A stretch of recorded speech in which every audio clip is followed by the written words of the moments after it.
ఇక సీఎం జగన్ పై రాళ్ల దాడి కుట్రలో భాగమేనని తెలుగుదేశం జాతీయ అధికార ప్రతినిధి కొమ్మారెడ్డి పట్టాభిరామ్ అన్నారు. వైసీపీకి ఎన్నికల్లో ఓడిపోతామనే భయం పట్టుకుందని, ప్రజల సానుభూతి పొందేందుకే ఈ డ్రామాలు ఆడుతున్నారన్నారు. సీఎం జగన్ పై దాడి జరిగినట్లు వీడియో ఎడిట్ చేశారని పట్టాభిరామ్ ఆరోపించారు. దాడి జరిగిన 10 నిమిషాల్లోనే పోస్టర్లు పట్టుకుని ధర్నా చేశారని, 10 నిమిషాల్లోనే పోస్టర్లు, బ్యానర్లు ఎలా రెడీ అయ్యాయని ప్రశ్నించారు. ఆయన ఫ్రంట్ సీట్ లో కూర్చుంటే బ్రహ్మాండంగా లైట్లు ఆయన ముఖం మీద పడతాయి కదా. కరెంటు పోవటం ఏంటి?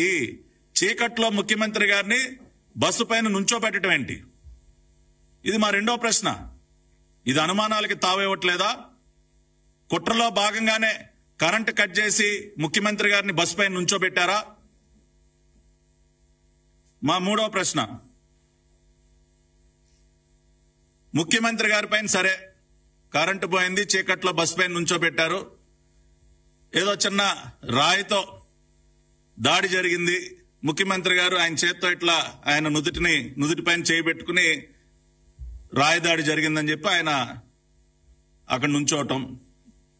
అక్కడ భద్రతా సిబ్బంది ఆయన చుట్టూ ఉన్నప్పుడు అటువంటి దాడి జరగగానే ఏ వీవీఐపీ పైన, ఏ Z+ కేటగిరీ సెక్యూరిటీ ఉన్నటువంటి ఏ వ్యక్తికైనా, ముఖ్యమంత్రి స్థాయిలో ఉన్నటువంటి వ్యక్తి చుట్టూ ఉన్నటువంటి భద్రతా సిబ్బంది చేతిలో బుల్లెట్ ప్రూఫ్ షీట్స్ ఉంటాయండి.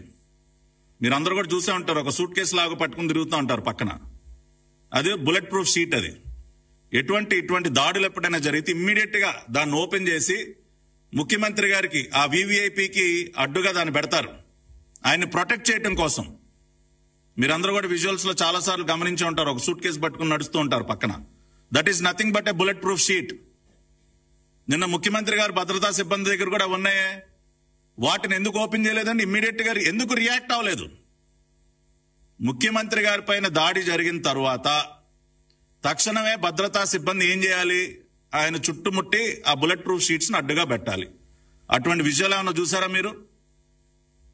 ఏమి అటువంటి కార్యక్రమం ఏది జరగల. ఎందుకని? ఏ కుట్రలో భాగం